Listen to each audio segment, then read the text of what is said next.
Hello friends, இன்றைக்கி நம்ம chocolate பண்ண போகிறோம், அதுவும் கோகோ பவுடர் இல்லாமல். இதுக்கு நமக்கு தேவையானது மேரிகோல்டு பிஸ்கட், அதுக்கப்புறமா பான்பன் பிஸ்கட், அவ்வளோதான். ஃபர்ஸ்ட் பிஸ்கட்டை பீஸ் ஆக்கிக்கோங்க. அப்புறமா அதை நல்லா அரைச்சி எடுத்துக்கோங்க. இப்போ பான்பன் பிஸ்கட் எடுத்து அதை பீஸாக கட் பண்ணி அதையும் நல்லா அரைச்சி வச்சுக்கோங்க.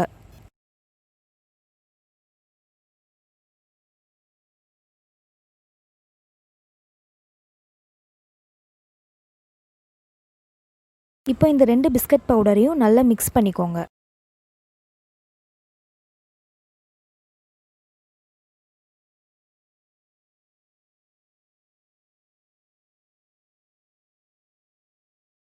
இப்போ போதுமான அளவுக்கு நெய் ஆட் பண்ணிக்கலாம். அதையும் நல்லா மிக்ஸ் பண்ணிக்கோங்க.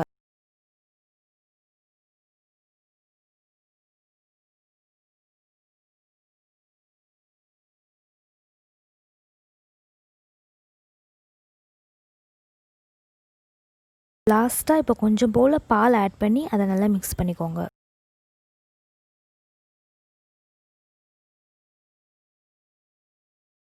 இப்போ அந்த மிக்ஸிங்கை நீங்கள் எந்த ஷேப்லனாலும் வச்சுக்கலாம். ஈஸியான டேஸ்டியான ரெசிபிக்கு சேனலை மறக்காமல் சப்ஸ்கிரைப் பண்ணிடுங்க.